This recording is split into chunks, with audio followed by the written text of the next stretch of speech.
Sesaat lagi akan Anda dengarkan spesial radio talk show bersama Pantai Hospital, Ayer Keroh, Malacca, Malaysia. Memiliki 3 pusat unggulan, didukung lebih dari 80 dokter spesialis senior dan 229 bed rawat inap. Hampir semua dokter bisa berbahasa Indonesia atau Melayu, sehingga memudahkan dalam berkomunikasi dengan pasien. More info, Facebook @RS Pantai Ayer Keroh, Instagram @pantai.hospital.ayer.keroh, Twitter @pantai8ospek, atau klik pantai.com.my/ayer-keroh.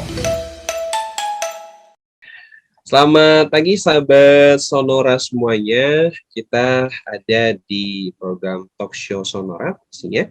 Selamat pagi dulu buat Anda sahabat, apa kabar Anda? Semoga dalam keadaan baik selalu. Dan untuk hari ini, pagi hari ini sahabat Sonora, kita akan berbincang-bincang mengenai seputar dunia kesehatan.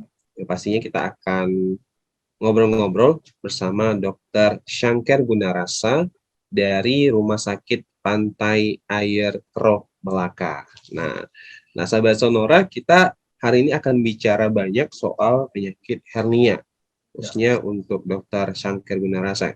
Untuk tema kita memang penyakit hernia dan osteoartritis. Namun lebih spesifik untuk Dr. Gunarasa ini adalah yang mengenai penyakit hernia. Nah, sekali lagi nih, apa kabar nih untuk Dr. Syangker Gunarasa? Ya, apa kabar Pak William? Apa kabar semua di pendengar setia sahabat Sonora FM Pontianak? Apa kabar Pak William? Ya, baik Pak. I'm good. Nah, Pak Syangker. Pak Syangker, ini kan kita bicara soal penyakit hernia, langsung aja nih ya. Untuk hernia sendiri mungkin dari sebagian banyak orang udah familiar, namun ada juga beberapa orang atau sebagian orang yang mungkin kurang tahu hernia itu seperti apa sih. Mungkin dokter bisa menjelaskan apa itu hernia. Terima kasih Pak William kerana sudi mengadakan bicara dengan saya, dengan warga Pontianak tentang masalah kesihatan. So kita bicara hari ini tentang hernia. Okey Pak, berbaik kepada soalan Bapak, apakah itu hernia? Dalam istilah perubatan, hernia bermakna benjolan, benjolan yang keluar daripada bahagian badan kita, dan benjolan itu diselaputi oleh satu lapisan membran. Membran ini akan menjadi macam kantum untuk hernia ini. Inilah yang dipanggil hernia. Bagi masyarakat umum, ia lebih dikenali sebagai angin pasang. Dan hernia ini boleh berlaku di beberapa bahagian badan kita, di bahagian abdomen kita, dan tempat lokasi di mana ia berlaku, istilah hernia itu akan diberikan kepada masalah itu. Seperti kalau hernia inguinal yang berlaku di pergelangan kaki akan jadi hernia inguinal. Kalau tali pusat, hernia tali pusat atau hernia umbilicus. Kalau hernia yang berlaku di tempat parutan pembedahan, ini dipanggil hernia hirisan. Itulah maknanya hernia. Maknanya kalau apa-apa benjolan yang keluar daripada bahagian badan kita, yang merupakan satu kantum. Bila anda batuk atau anda meneran, benjolan ini akan menampak lebih ketara. Inilah sebenarnya istilah hernia, Pak. Oke. Berarti Dokter Syangker ini lebih kepada benjolan. Berarti dalam arti ini penyakit dalam ya? Ya, dalaman, yes. Bahagian, biasanya bila hernia ini benjolan terkeluar daripada badan kita punya, dalaman kantum itu isinya mungkin usus kecil, mungkin usus besar, mungkin lapisan lemak. Itu kandungan yang boleh berlaku di dalam hernia ini, Pak. Oke, tadi sempat disinggung oleh Dr. Syangker mengenai jenis-jenis dari hernia. Apa saja nih Dr. Syangker untuk jenis hernia? Tadi sempat disinggung masalah inguin, ya. Atau seperti apa lagi jenis-jenisnya? Ya, yang seperti saya katakan tadi, hernia ini boleh berlaku di beberapa bahagian badan kita, di bahagian abdomen kita. Seperti paling lazim kita lihat ialah hernia di bahagian inguinal kita, di mana di bahagian pergelangan kaki kita di bahagian bawah. Inilah orang katakan hernia angin pasang lah. Ia berlaku di pergelangan kaki bila anda lebih berlaku kepada golongan yang muda, yang aktif bersukan, berlaku kepada pemain bola sepak. Seperti di Melaka ada satu dua pemain bola mengalami masalah hernia inguinal. Hernia inguinal berlaku di pergelangan kaki kita. Di bahagian anatominya di bahagian kaki, pergelangan kaki kita. So dipanggil hernia inguinal. Juga hernia ini boleh berlaku di bahagian tali pusat kita, tali pusat. Dia dipanggil hernia tali pusat atau hernia umbilicus. Okey, dia boleh berlaku di bahagian bawah tali pusat atau bahagian atas tali pusat. So bila hernia ini sama juga dengan hernia lain, bila anda batuk, ketawa atau meneran atau selalu sembelit, anda akan nampak bila anda meneran, benjolan di tali pusat itu akan jadi lebih prominent, lebih jelas, ya. Dan juga ada hernia yang boleh berlaku di tepi, di tepi badan kita panggil Spigillin hernia yang boleh berlaku. Satu hernia yang cukup jarang kita nampak tapi boleh berlaku. Lagi satu, hernia juga boleh berlaku kepada golongan yang pergi pesakit dan pergi pembedahan pemotongan. Ini dipanggil hernia hirisan. Hernia hirisan ini berlaku disebabkan oleh kelemahan yang berlaku kepada bahagian abdomen yang telah dipotong untuk pembedahan. Bila anda tak menjaga tabiat badan anda yang sihat, mana anda badan besar, obesity ke apa-apa, tempat tu akan jadi lebih lemah. So hernia hirisan pun boleh berlaku di bahagian pembedahan. Ini dipanggil hernia hirisan. Inilah hernia-hernia yang kerap kita lihatlah di dalam bahagian perubatan kita. Okey, Dr. Shankar, dari penjelasan tadi Dr. Shankar, berarti untuk jenis-jenis hernia ternyata lumayan banyak ya. Sepengetahuan kita, mungkin baru kita ketahui mungkin yang berkaitan dengan lebih ke inguinalis ya, kemudian hernia yang mungkin setelah bedah. Nah, untuk jenis hernia yang mana nih dokter sering temukan di masyarakat atau pasien-pasien yang dokter layani? So hernia yang paling lazim saya nampak di sini Pak William, hernia inguinalis lah. Paling kerap, hampir 75% pesakit akan datang berjumpa dengan saya. So apakah biasanya simptom-simptom hernia inguinalis? Kalau para pendengar ingin tahu, biasanya simptom utama ialah mereka akan ada benjolan di pergelangan kaki di bahagian inguinal. So bila hernia itu benjol, kalau benjolan itu tidak menurun, tetap di sana, akan mengalami kesakitan. Okey, setengah-setengah hernia inguinalis ni kantumnya terdiri daripada usus kecil.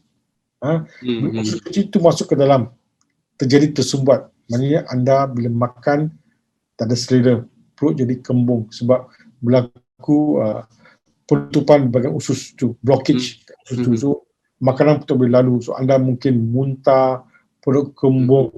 Kalau tak diatasi dengan serta-merta, usus itu boleh bocor. So biasanya simptom hernia inguinalis ialah benjolan di bahagian inguinalis, kesakitan. Kalau kes-kes yang teruk, hernia ini boleh usus kecil akan masuk, boleh mengalami kebocoran. Itu memang mudarat. Hernia inguinalis, Pak William, boleh terdiri daripada dua jenis, secara langsung atau tidak langsung, direct atau indirect. Biasanya untuk hernia inguinalis langsung, anda akan dapat cuma benjolan di pergelangan kaki, di pergelangan kaki kita.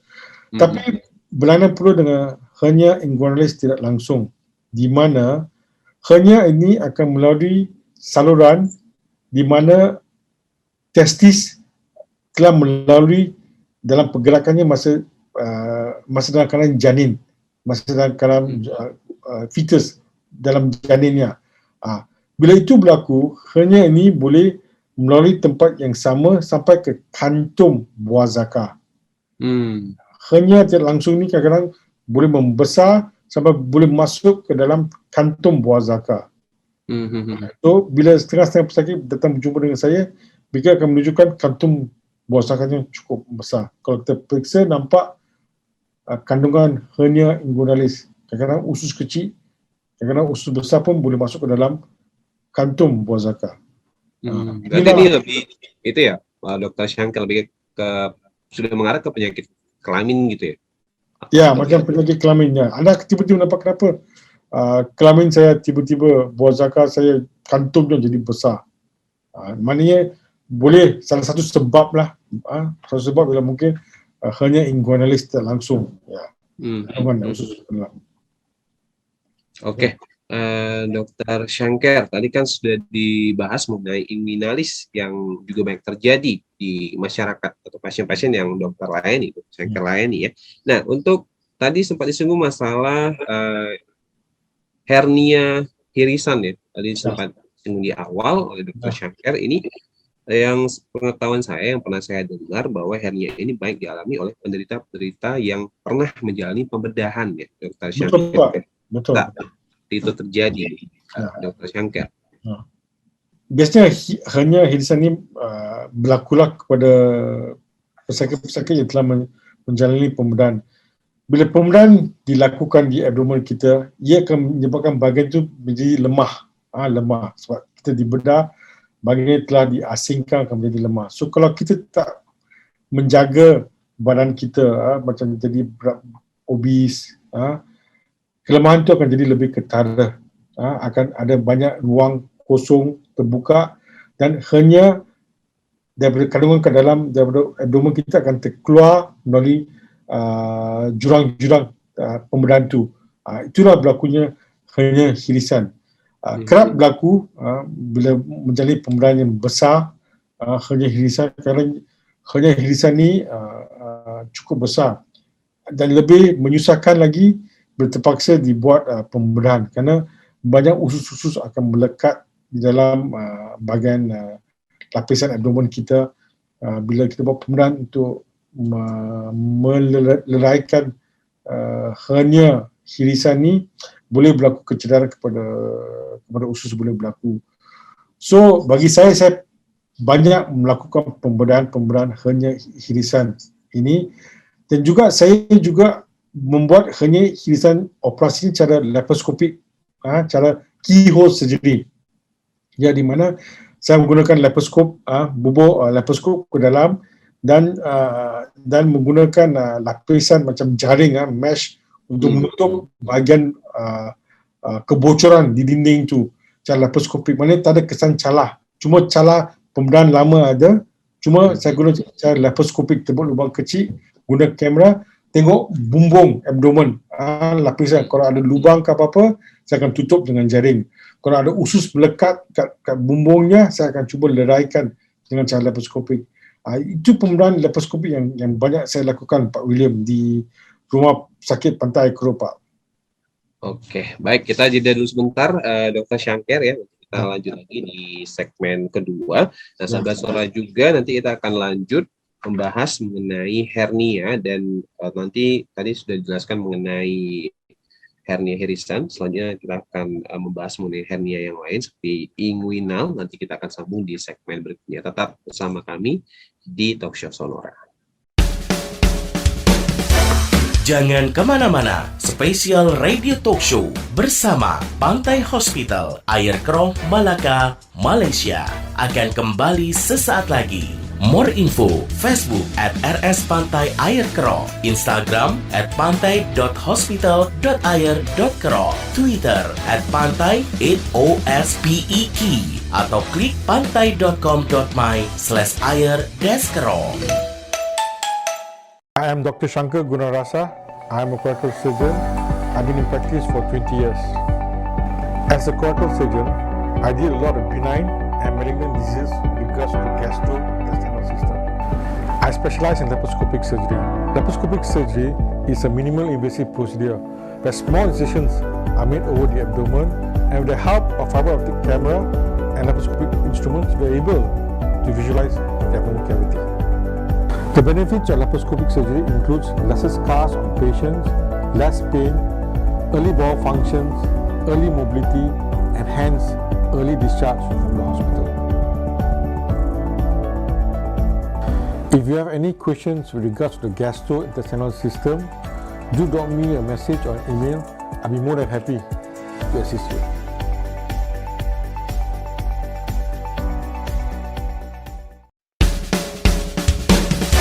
Kembali Anda dengarkan spesial radio talk show bersama Pantai Hospital, Air Keroh, Malacca, Malaysia. More info, Facebook @RS Pantai Air Keroh, Instagram @pantai.hospital.air.keroh, Twitter @pantai8ospek, atau klik pantai.com.my/air-keroh.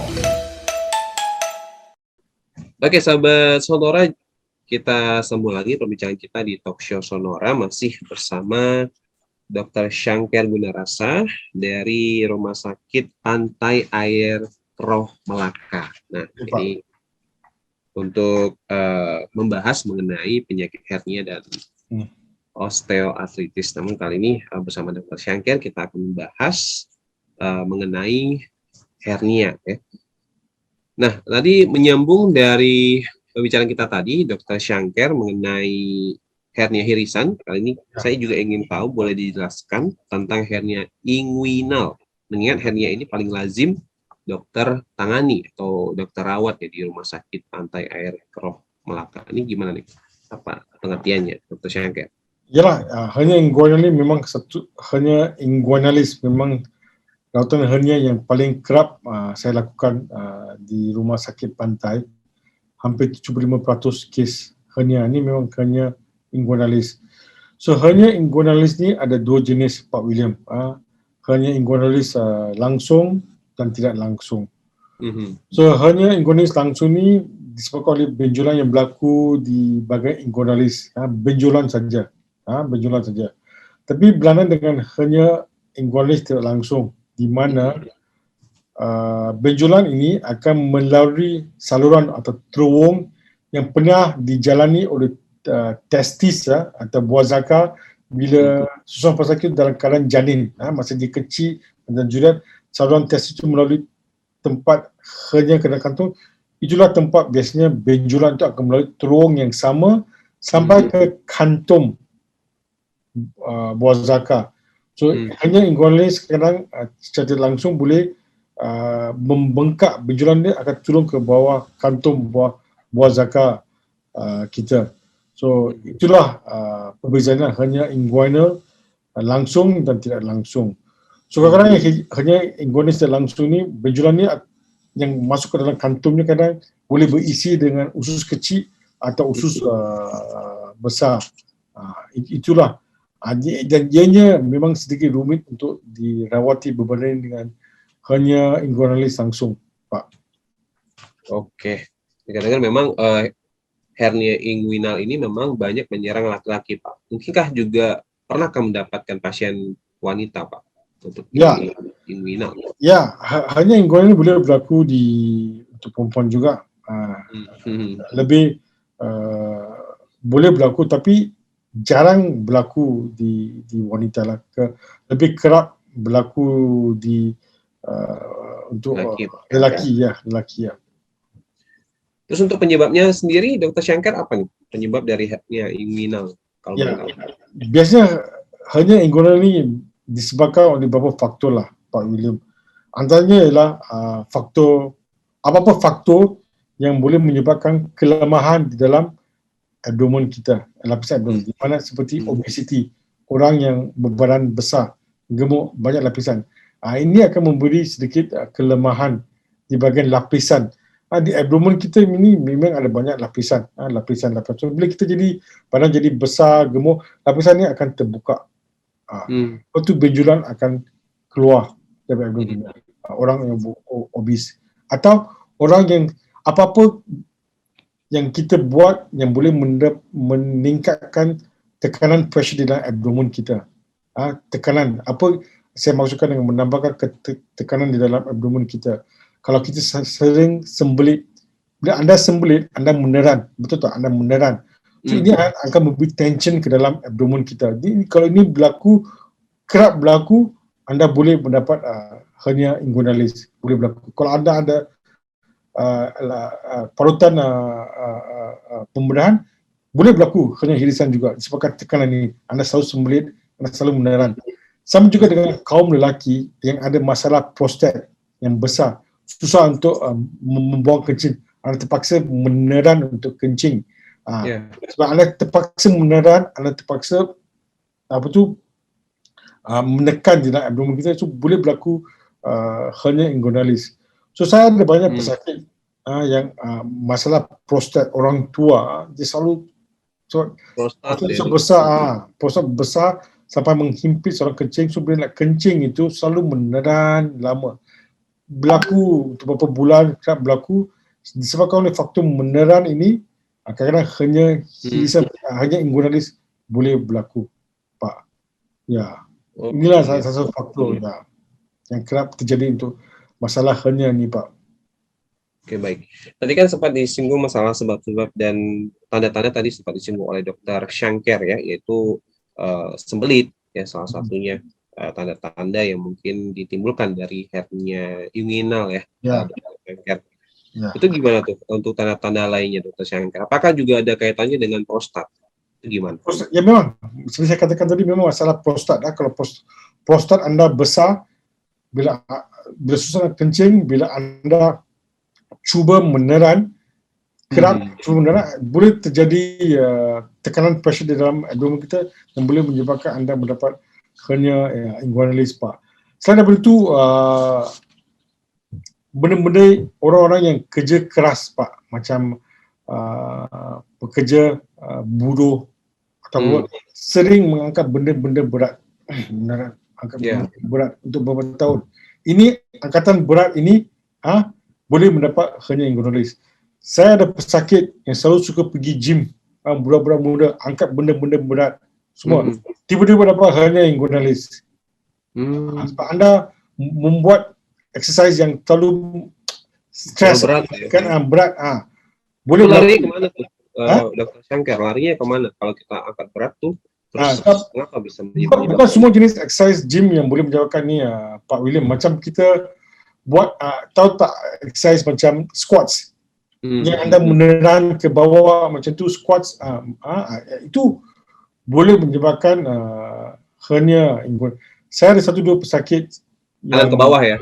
Ke bawah, ke bawah. Mendapat hanya, saya ada pesakit pemain bola sepak profesional, ada masalah hernia inguinalis sebab mereka asyik aktiviti lasak, buat tackle tu, tiba-tiba ada kelemahan di sana, boleh menyebabkan hernia inguinalis. Juga, Pak, setengah-setengah orang ada banyak air di dalam abdomennya, kandungan air. Orang yang ada masalah ascites, bila pernah dengar ascites, air di dalam abdomen kita. Ini ascites ni berlaku kepada pesakit yang ada masalah hati, liver failure. Hatinya sudah rosak, so ada air. So bila ada banyak air di dalam badan kita, kadang-kadang anda boleh dapat airnya akan masuk ke dalam bahagian tali pusat kita. So anda boleh dapat hernia umbilical hernia atau hernia umbilicus disebabkan oleh kandungan air dalam abdomen kita. So inilah faktor-faktor yang boleh menyebabkan anda mendapat hernia, Pak William. Oke, tadi sempat disinggung juga masalah beberapa faktornya, sering gym, yang angkat yang berat-berat gitu ya, tidak sesuai dengan porsinya, Dr. Shankar ya. Nah, terus juga akibat yang ditimbulkan, berarti larinya nanti kalau tadi sempat disinggung masalah hati, nanti larinya bisa-bisa ke ginjal dong, Dr. Shankar ya? Ya, kadang biasanya kalau ginjal yang rosak tidak akan mengeluarkan banyak air. Ini biasanya kita panggil dalam bahasa Inggeris liver failure atau kegagalan dalam hati, di mana protein di dalam badan kita akan menjadi kurang. Bila protein dalam badan kita jadi kurang disebabkan masalah hati ini, banyak air akan meresap keluar daripada badan kita. Air akan masuk ke dalam perut kita, kadang-kadang paru-paru pun boleh berair, kaki pun boleh bengkak, boleh berlaku. So ascites ni lebih kepada masalah hati daripada sebenarnya masalah ginjal, Pak William. Oke, baik. Sebelum kita ke segmen ketiga nanti, Dr. Shankar tadi sudah dibahas mengenai penyebab, terus juga tanda-tanda dari hernia. Terus juga bagaimana sih cara untuk mengendalikan hernia ini, Dr. Shankar? Ini juga pasti teman-teman sahabat pengen tahu nih gimana. Okey. Macam mana kita menanganinya ialah kita kena tahu apa sebabnya lah. Kalau seseorang tu sering meneran sembelit, dia ada hernia inguinalis atau hernia hirisan, itu sembelit itu mesti cuba diselesaikan. Sama dengan masalah prostat, pembengkakan di prostat. Okey, kita cuba cara konservatif tanpa pembedahan dulu. Okey. Tapi kalau hernia ni besar, seperti hernia hirisan besar, sampai perut jadi tak nampak cantik, kembung, susu masuk, itu tidak boleh jalani konservatif management. Maksudnya kena buat pembedahan untuk pesakit ini. Sama juga dengan hernia inguinalis.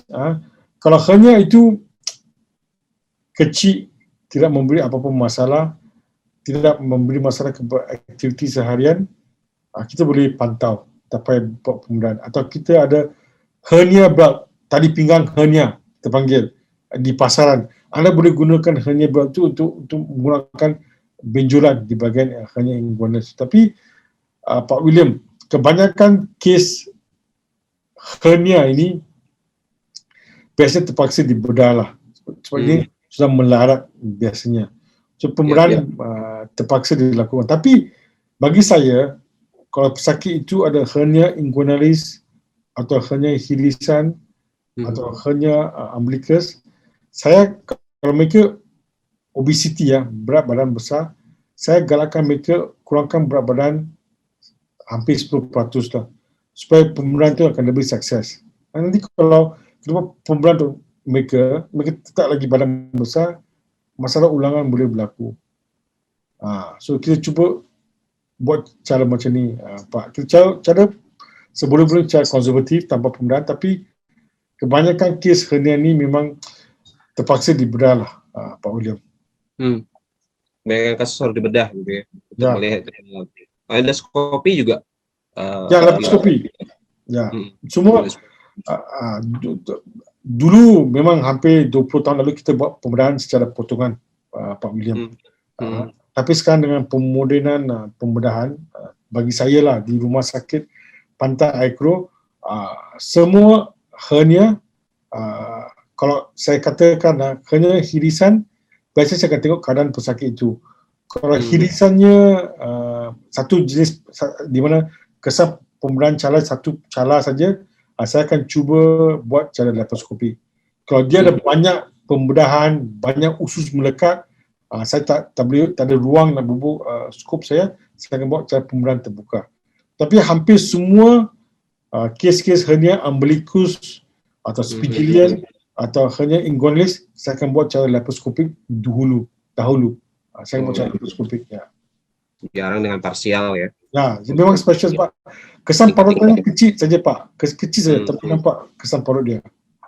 Baik Pak Dr. Shankar. Nanti kita akan bahas juga bagaimana cara mencegah mungkin ya. Tapi mencegah selain mengendalikan, dan juga kita akan ngobrol-ngobrol tentang rumah sakit, pelayanan rumah sakit dari Pantai Aikro Melaka. Boleh Pak. Jadi buat sahabat Sonora jangan kemana-mana, stay tune terus di Talk Show Sonora.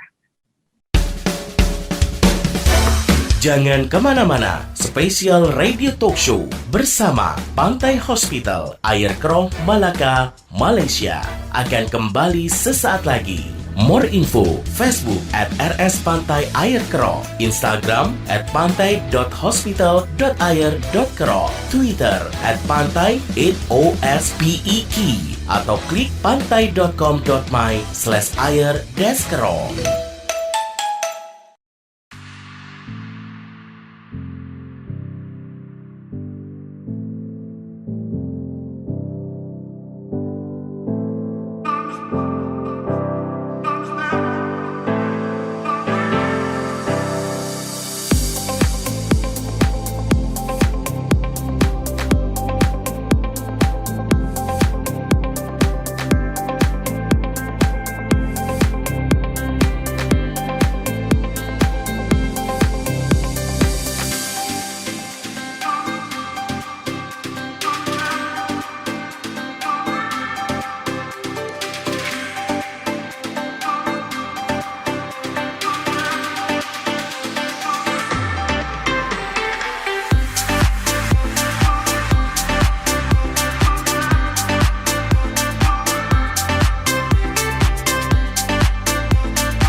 Kembali Anda dengarkan spesial radio talk show bersama Pantai Hospital, Air Keroh, Malacca, Malaysia. More info, Facebook @RS Pantai Air Keroh, Instagram @pantai.hospital.air.keroh, Twitter @pantai8ospek atau klik pantai.com.my/air-keroh.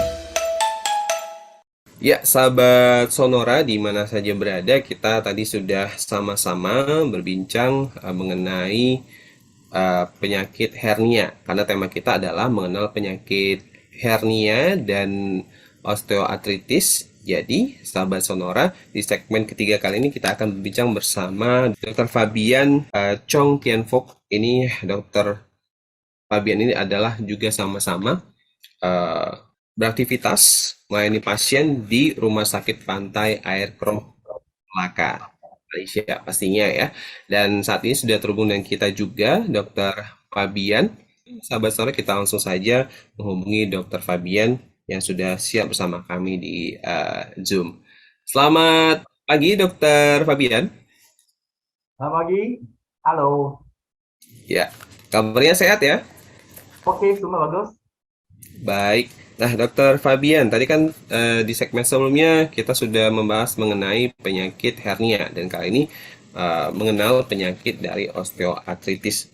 Nah, untuk osteoartritis sendiri mungkin sudah familiar untuk semua orang nih, Dr. Fabian. Mungkin Dr. Fabian bisa menjelaskannya ke sahabat Sonora saat ini. Halo, selamat pagi semua. Saya Dr. Fabian daripada Rumah Sakit Pantai Air Keroh, Malacca. Okey, saya adalah pakar ortopedi di hospital di Malacca, sudah berkhidmat selama 13 tahun. Okey, hari ini kita bincang tentang osteoartritis ataupun saya pendekkan kepada OA. Okay. Osteoartritis ni selalunya orang kaitkan dengan lutut. Tapi osteoartritis boleh berlaku juga di tulang pinggul, di tulang belakang, di jari dan juga di bahu juga. Osteoartritis ialah satu kondisi di sendi, kerosakan di sendi yang berlaku selalunya mengikut masa. Maksud di sendi ada tulang rawan dan tulang rawan tersebut, tulang rawan ialah untuk melindungi sendi kita daripada bergesek. Tapi disebabkan kerosakan pada tulang rawan menyebabkan tulang terdedah di bawah tulang rawan dan bergesek dan menyebabkan bengkak dan sakit. Oke, Dr. Fabian, ini berarti kalau misalnya dikaitkan dengan nama osteoartritis, itu kita juga boleh dengar osteoporosis, itu apakah hampir sama itu, dok? Soalan yang bagus. Dua-dua ada saling kait tapi sangat berbeza. Maksud saya ialah saling kait ialah dua-dua melibatkan tulang dan juga melibatkan usia. Osteoartritis selalunya dikaitkan dengan usia, bermaksud setiap pesakit, tidak kira wanita atau lelaki, semasa berusia 50 ke atas atau 60-an akan mengalami osteoartritis. Osteoporosis dia lebih pada memihak pada wanita, walaupun ada kaum lelaki juga yang ada osteoporosis. Osteoporosis ialah kehausan ataupun kekurangan kalsium di dalam tulang. Osteoartritis pula adalah kerosakan di tulang rawan. So, dua-dua adalah benda yang sangat berbeza, tetapi ada kaitnya dengan usia. Jadi katanya usia ya dokter ya. Nah, mengapa nih Dr. Fabian untuk penyakit osteoartritis ini bisa terjadi, khususnya pada orang yang udah lanjut usia? Okey, maaf. Sorry. Okey. Osteoartritis, OA, selalunya berlaku kepada pada meningkat usia. Walaupun dari segi ortopedi, kita masih lagi tidak dapat mengaitkan secara saintifik ataupun mengaitkan secara terus ataupun langsung kenapa peningkatan usia menyebabkan tulang rawan mula haus. Okey. Tetapi ada setengah-setengah individu ataupun pesakit yang mengalami osteoartritis yang lebih awal, terutamanya orang yang lebih obese ataupun lebih meningkat beratnya. Nombor dua, para atlet ataupun para suka atau gemar bersukan mengalami kecederaan di lutut ataupun di bahu ataupun di tulang pinggul pada masa dia masa pesakit muda, dan selalunya orang bila muda dia endahkan ataupun dibiarkan sakit itu berkekalan, dan meningkat usia makin lama makin tulang rawan rosak, makin jam ataupun kurang bergerak. Nombor tiganya, ada setengah-setengah pesakit yang mengalami secondary osteoarthritis ataupun osteoarthritis yang dikaitkan dengan penyakit penyakitnya, terutamanya orang yang ada rheumatoid arthritis ataupun orang yang ada gout. Nombor 4, ada pernah kecederaan tulang, maksud pernah ada kepatahan di tulang-tulang yang berdekatan dengan sendi, terutamanya tulang pinggul ataupun femur, tulang peha, tulang betis, dan juga tulang-tulang di pergelangan tangan ataupun di bahu. Oke, baik ya. Jadi memang untuk usia memang sangat mempengaruhi ya, Dokter Fabian ya, untuk penyakit dari osteoartritis. Nah, kalau bisa disebutkan untuk gejala dari osteoartritis ini sendiri, Dokter Fabian, apa saja sih simptom yang muncul dari penyakit OA? So, OA, selalunya pesakit akan datang ataupun akan mengalami yang mula-mula ialah of course sakit di sendi, terutamanya bila berjalan jauh ataupun naik tangga, turun tangga ataupun keluar daripada kereta. Dan mula-mula sakit itu hanyalah sedikit dan mula berluasa menyebabkan pergerakan lutut atau pergerakan siku atau bahu atau tulang pinggul berkurang. Pesakit akan mula sedar pergerakannya terhad, maksud tidak banyak lebih daripada biasa. Nombor tiganya, apa yang terjadi ialah tiba-tiba ada setengah-setengah pesakit, terutamanya di lutut ataupun di jari, ada bengkak di sendi-sendi tersebut. Dan nombor 4, ada kala juga dia boleh rasa otot ataupun urat-urat di sendinya mula haus, mula kecil, ataupun otot mula kecil. Sebab apa? Sebab bila tiada pergerakan di sendi-sendi, otot akan mula haus. Dan ada setengah-setengah juga yang terlambat ialah tiba-tiba tulangnya daripada terutamanya tulang di lutut mula-mulanya begini akan menjadi masuk ke dalam, bengkok ke dalam, ataupun ada setengah-setengah yang bengkok keluar.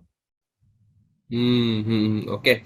Nah, tadi sempat disinggung Dokter Fabian, osteoartritis ini sendiri bisa terjadi karena akibat kecelakaan, Dokter. Kecelakaan seperti apa dan kecelakaan yang mungkin sudah parahkah atau seperti apa itu? Okey, untuk saya senangkan saya tunjuk lutut. Okey. So, apa yang boleh berlaku, ada setengah-setengah pesakit yang muda ataupun 40-an, 30-an mengalami kecederaan di urat.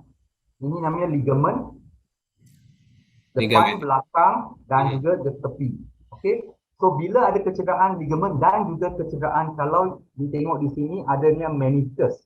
Ini ialah satu macam sofa untuk menyerap hentakan lutut. So bila ada kecederaan urat ataupun kecederaan meniscus, tulang rawan, ini yang tulang rawan yang biasa. So, bila ada kecederaan di urat dan juga di meniscus, tulang rawan akan mula terdedah ataupun lebih senang bergeser dengan tulang rawan yang bawah. So, bila pergeseran berlaku dan mengambil masa, mula-mula tulang rawan akan berlubang seperti begini dan akhirnya menjadi hakisan yang sangat banyak dan terdedah.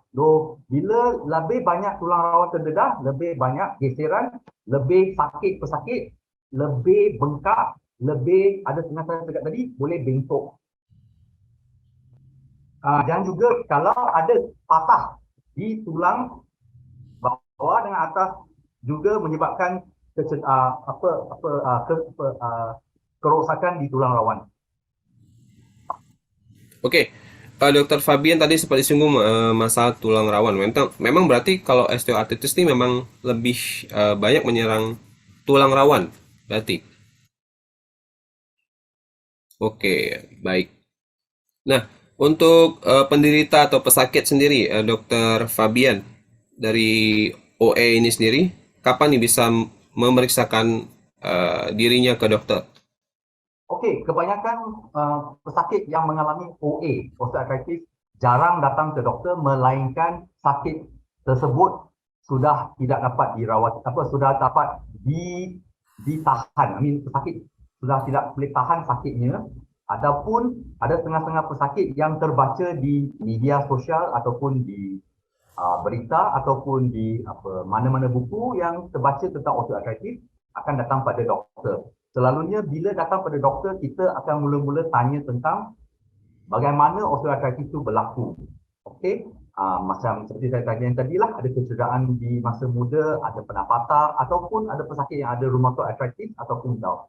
So lepas menanya lebih mendalam tentang pesakit, doktor akan membuat pemeriksaan. Pemeriksaannya kita akan saya hanya bagi contoh sebagai lutut. Selalunya lutut yang paling banyak datang ke klinik atau ke hospital. So bila lutut, kita akan memeriksa pesakit, cuba jalan dan tengok pergerakan jalan sebagaimana terhad ataupun jalan seperti biasa. Nombor dua, pesakit akan duduk dan juga bangun daripada tempat duduk, tengok sebanyak mana pergerakan lutut terhad. Nombor tiganya, kita akan baringkan pesakit untuk memeriksa adakah pernah ada kecederaan lama-lama seperti parut ataupun operasi yang pernah buat di lutut tersebut.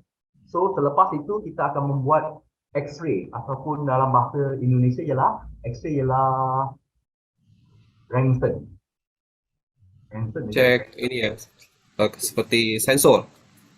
Okey, kita akan buat X-ray untuk menentukan yes, betul lutut tersebut memang rosak. Sebab dalam X-ray kita ada grade-nya.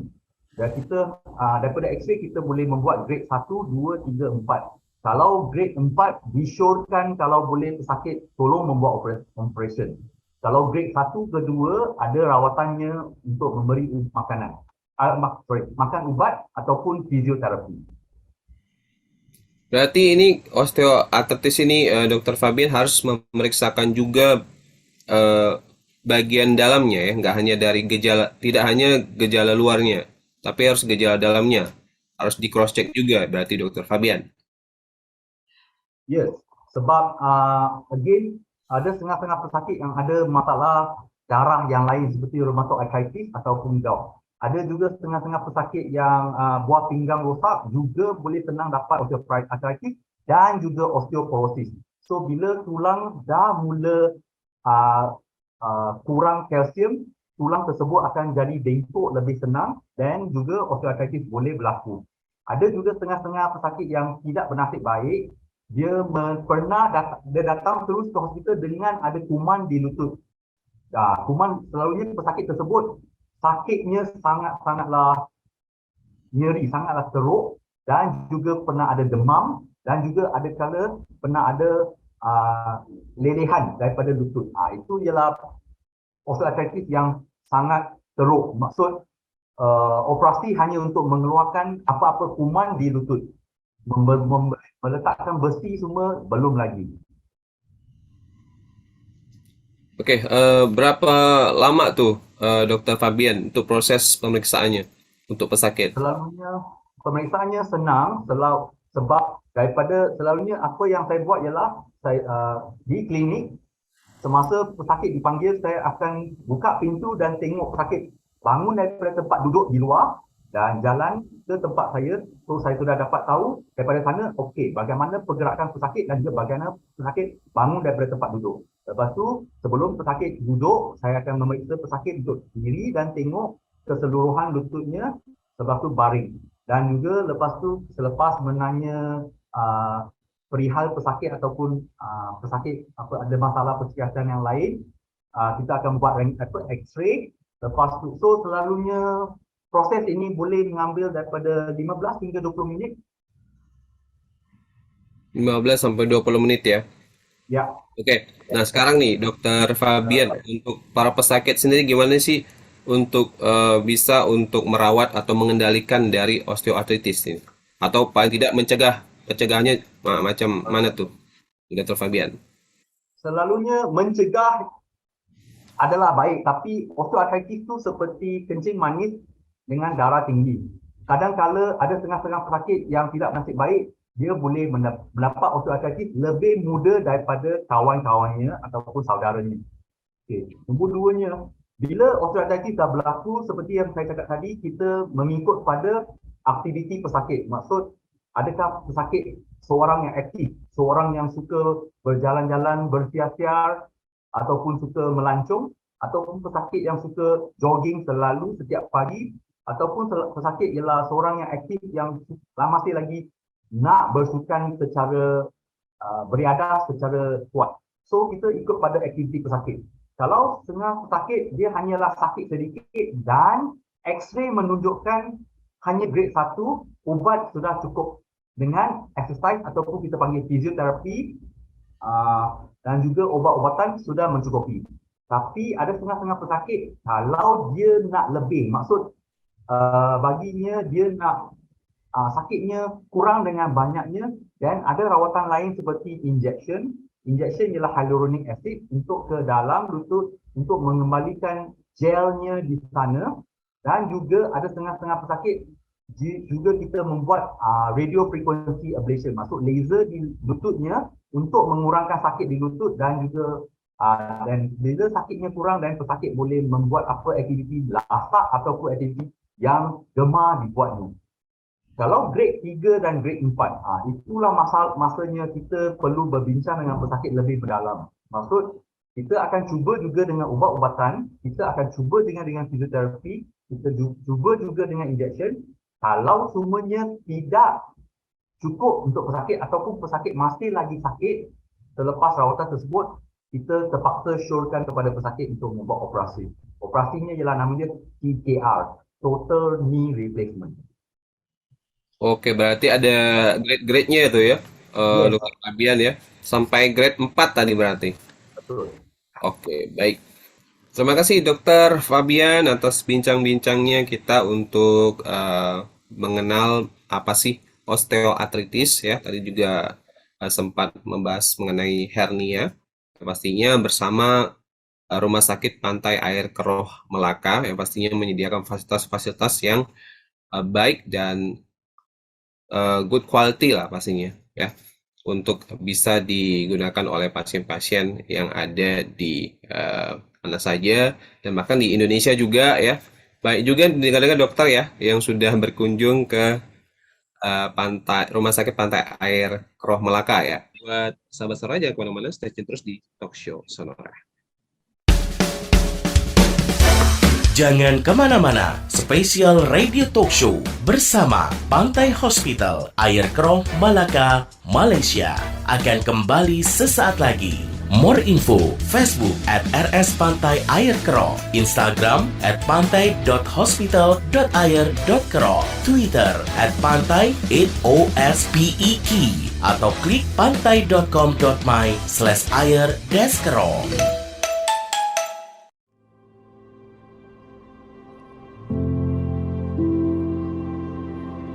It is that time again when I do my roundings every single day.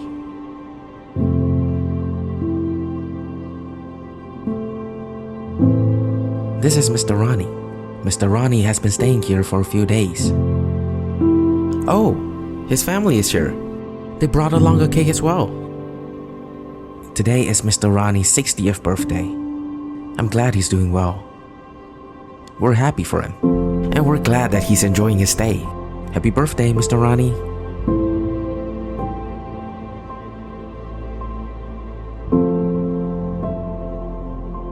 Look, Shira's friends are visiting her, and they brought flowers and fruits. She has lovely friends.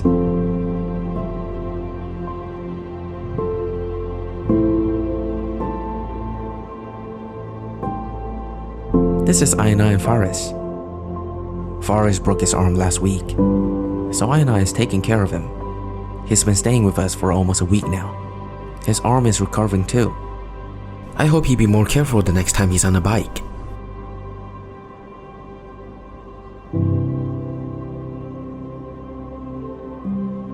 Who can forget Siti and Intan? They're two pregnant best friends. They even share the same room together. Overall, I'm glad that they're enjoying the stay at Pantai Hospital Ayar Keroh. Like they always say, happiness is the best medicine there is.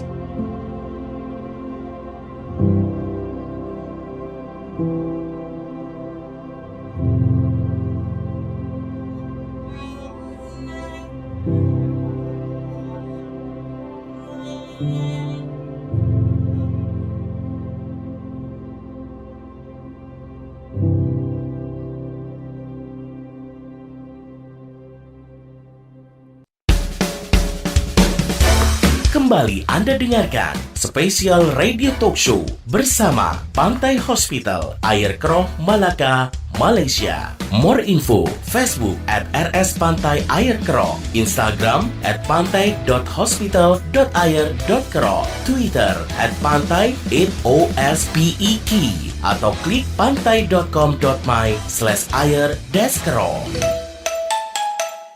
Baik sahabat Sonora, kembali lagi kita di talk show Sonora bersama Rumah Sakit Pantai Ayar Keroh Melaka. Sambung lagi kita bersama Dr. Syangker Gunarasa. Nah, Dr. Syangker Gunarasa sedikit tadi mengenai pencegahan nih, Dr. Syangker untuk hernia. Gimana? Saran untuk sahabat-sahabat? Betul. Untuk semua jenis penyakit dalam badan kita, lebih baik kita cegah daripada dapat penyakit. So, apa pencegahan yang perlu dilakukan? Okey, ialah apa dari segi topik kita hari ini, hernia. Kita tahu apa penyebabnya kan? Kalau kita selalu berbadan besar, obesity, ini akan menyebabkan kelemahan di badan. So, orang yang obesity itu kenalah kurangkan berat badan. Obesity juga bukan menyebabkan boleh menyebabkan banyak penyakit lain selain daripada masalah hernia. Mendapat kencing manis, masalah jantung, banyak masalah kesihatan. So, kalau obesity itu, kalau anda boleh kurangkan berat badan anda ke satu tahap yang cukup memuaskan untuk BMI anda, untuk ketinggian anda dapat mengelakkan banyak masalah kesihatan. Macam hernia salah satu, kencing manis, darah tinggi, masalah jantung, semua dapat dielakkan. Itu pertama. Untuk topik kita hari ini, hernia. Kita perlu elakkan daripada asyik seringkali bersembelit. Itu paling penting. Kalau anda selalu sembelit, anda akan memberi tekanan pressure dalam abdomen kita, anda boleh mendapat hernia. So, anda kena kurangkan sembelit. Macam mana kita nak kurangkan sembelit? Kena makan makanan berserat. Apa tu makanan berserat? Makan banyak sayur. Kena makan banyak sayur. Minum banyak air. Orang kata pun dapat di internet, pernah lihat di surat khabar, kena minum air banyak. 8 gelas air kena minum. Kena minum. Supaya pembuangan najis itu lancar. Tak bersembelit. Itu paling mustahil. So, kalau anda masalah lain macam mana? Orang yang ada masalah prostat, itu perlu mendapat rawatan prostat. Ini masalah prostat ni sering kali berlaku kepada orang lelaki yang tua. So mereka kena dapat rawatan prostat itu secepat mungkin, makan ubat untuk mengurangkan pembekakan di prostat itu.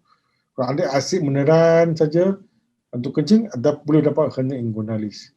Juga dengan pesakit-pesakit yang ada masalah liver failure perlu mendapat rawatan, kurangkan air di dalam badan kita. Okey.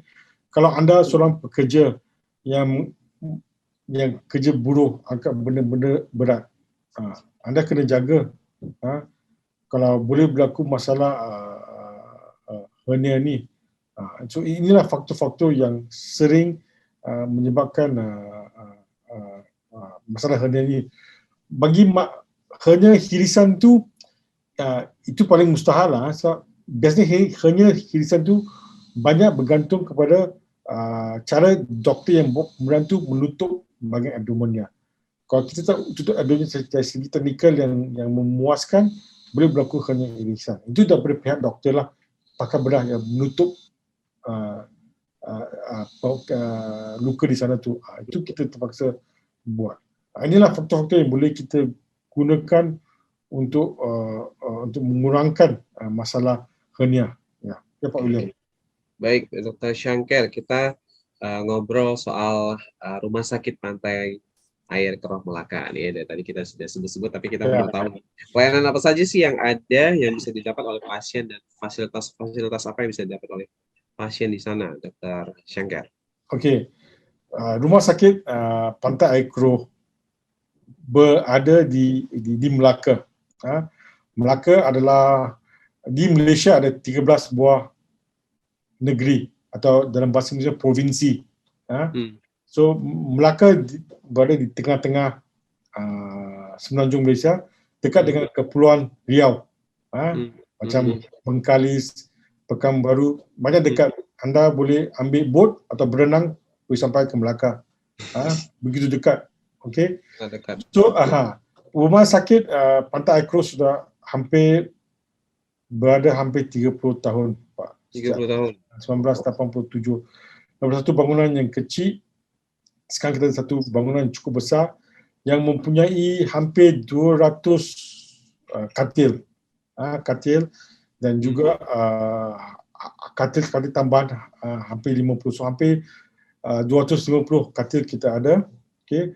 Jumlah pakar yang ada di sini adalah hampir lebih 100 orang pakar. Kepakaran. So kita ni, hospital ni kita ada pusat Center of Excellence, pusat rawatan kecemerlangan. Seperti kita ada cancer unit, rawatan kanser harian, di mana kita ada pakar onkologi, pakar hematologi, yang semua untuk merawat kes-kes kanser. Memang spesialis. Dan juga kita ada Center of Excellence untuk ortopedik, tulang, seperti masalah tulang disebabkan oleh sukan, tulang belakang sakit, kanser tulang, semua ada, kepakaran semua ada di sini, Center of Excellence. Okay. Kita juga ada perubatan yang cukup canggih, macam CT scan yang ada banyak slices yang terperinci. 624 slice CT scan kita ada. Kita ada MRI. Hospital di rumah sakit Pantai Air Keroh ni, semua kepakaran ada di sini. So bila seseorang pesakit itu datang ke rumah sakit Pantai, dia tak perlu pergi ke hospital lain untuk mendapat rawatan sebab semua pakar ada di sini. Kita ada pakar bedah korektor seperti saya, pakar onkologi, pakar jantung, semua kepakaran ada di sini. Dan kita ada bilik-bilik, bilik yang baru, bangunan baru untuk dua bilik tempat ruang pemakanan yang selesa untuk pesakit datang. Kalau pesakit daripada Indonesia datang, di mana-mana tempat point of entry seperti di KLIA atau datang ke Setulang Laut daripada Batang ke Johor Bahru, kita ada menyediakan kemudahan transportasi untuk mengambil mereka daripada sana datang ke rumah sakit Pantai Air Keroh. So bila mereka mau pulang balik, misalnya kata nak balik ke airport, kita akan hantar mereka ke sana. So inilah kemudahan yang kita berikan di rumah sakit Pantai Air Keroh. Kita adalah salah satu hospital yang terbesar di Melaka. Ya. Disebabkan kita ada hampir 250 katil dan juga fasiliti kita memang cukup canggih. Dan kita, rumah sakit Pantai Air Keroh boleh merawat bayi yang kurang daripada 6 bulan sampai orang tua yang 90 tahun. Semua umur kita boleh merawat. Sebab kita ada pakar neonatologis dan pakar sakit orang tua di rumah sakit Pantai Air Keroh. So orang kurang daripada 6 bulan sampai 90 tahun, kita ada kepakaran untuk merawat semua golongan masyarakat di rumah sakit Pantai Air Keroh, Pak. Oke. Dokter, mungkin terakhir, bagaimana nih untuk masyarakat Indonesia yang ingin berobat ke Pantai Air Keroh Melaka Hospital, gimana nih untuk mekanismenya? Ya, kita ada bahagian marketing kita untuk bagi pesakit untuk datang ke rumah sakit Pantai Air Keroh. Mereka berurusan dengan marketing kita. Kenapa Mustaq mereka berurusan dengan marketing kita? Sebab kita ingin tahu dari mana mereka perlu datang ke mana mereka datang. Adakah melalui ke Kuala Lumpur airport kita atau melalui laut, so kita tahu, so kita boleh sediakan pengangkutan. Yang kedua pun kita nak pastikan bila pesakit daripada Indonesia datang ke rumah sakit kita, semua dokumentasi perlu diadakanlah. Dan juga sebab sekarang kita baru habis pandemik, kita memang wajibkan pesakit kita dapat suntikan vaksin. Sekurang-kurangnya 2 suntikan. Ya, kalau pesakit yang tidak divaksin, mereka terpaksa dikuarantinkan lah untuk 5 hari atau datang ke rumah sakit kena buat ujian RTK semua untuk dapat pastikan mereka bebas daripada masalah COVID ini. Dulu kita memang ada kuarantin, tapi sekarang kita akan buat ujian RTK untuk mereka. Dan mereka mungkin terpaksa dikuarantin untuk beberapa hari sebelum boleh mendapat rawatan di rumah sakit. So kita galakkan mereka yang ada vaksin datang ke rumah sakit Pantai Kro. Ya. Oke, Dr. Shankar. Nah. Untuk mungkin akhir ya, untuk closing statement yang mungkin ingin disampaikan oleh Dr. Shankar, silakan, sahabat Sonora. Ya. Saya nak bagi nasihat bukan saja untuk topik kita inilah, hanyalah. Kalau anda ada apa-apa masalah kesihatan macam benjolan seperti topik perbincangan kita hari ini, hanya atau masalah kesihatan yang lain, seperti anda batuk berlamaan, demam, pembuangan najis berdarah, saya galakkan sebagai seorang doktor, anda pergi berjumpa dengan doktor secepat mungkin. Jangan mendapat rawatan sendiri atau merawat diri sendiri. Saya galakkan semua pendengar setia sahabat Sonora FM di Pontianak, kalau ada apa-apa masalah kesihatan, jangan lengah-lengahkan. Pergi berjumpa doktor untuk mendapat rawatan awal dan rawatan yang tepat supaya gejala anda tak berlarutan. Itu paling mustahak. So, untuk topik kita hari ini, saya galakkan anda menjalani kehidupan yang sihat, jaga pemakanan, makanan bersirat, minum banyak air, gaya hidup yang sihat, saling berolahraga, aktiviti yang sihat, dan jaga kesihatan anda. Kalau anda ada apa-apa masalah hernia, anda boleh datang berjumpa saya melalui rangkaian di Rumah Sakit Pantai Kro. Kita boleh merawat anda bila masa di Rumah Sakit Pantai Kro, Pak. Ya. Terima kasih Dr. Shankar ya atas bincang-bincangnya. Nah, Dr. Fabian, mungkin ada yang mau ditambahkan untuk bisa disampaikan ke sahabat-sahabat Sonora, pendengar? Kepada pesakit-pesakit yang ada osteoartritis ataupun mula mendapatkan sakit lutut, sila cuba datang ke doktor secepat mungkin untuk membuat X-ray, supaya daripada X-ray daripada pemeriksaan doktor, grade dapat ditahu dan juga rawatan semuanya dapat dikawal dapat dirancang dengan awal sebelum menjadi lebih teruk dan memerlukan operasi. Sebab operation bila dah melibatkan operasi akan melibatkan banyak ubat, banyak wang perlu digunakan dan juga banyak fisioterapi dan banyak disiplin. So kalau dapat awal grade 1, 2 datang ke doktor dan dengan ubat dengan fisioterapi selalunya tidak akan memberi masalah ataupun memudaratkan pesakit lain kali. Itu sahaja daripada closing statement dari saya. Baik, terima kasih dokter atas bincang-bincangnya. Sampai Ya. jumpa lagi nanti di lain waktu. Dan baik sudah untuk talkshow kita hari ini, sahabat Sonora. William pamit, sampai jumpa lagi. Terima kasih telah Anda dengarkan spesial radio talk show bersama Pantai Hospital, Ayer Keroh, Malacca, Malaysia. Memiliki 3 pusat unggulan, didukung lebih dari 80 dokter spesialis senior dan 229 bed rawat inap. Hampir semua dokter bisa berbahasa Indonesia atau Melayu, sehingga memudahkan dalam berkomunikasi dengan pasien. More info, Facebook @RS Pantai Ayer Keroh, Instagram @pantai.hospital.ayer.keroh, Twitter @pantai8ospek, atau klik pantai.com.my/ayer-keroh.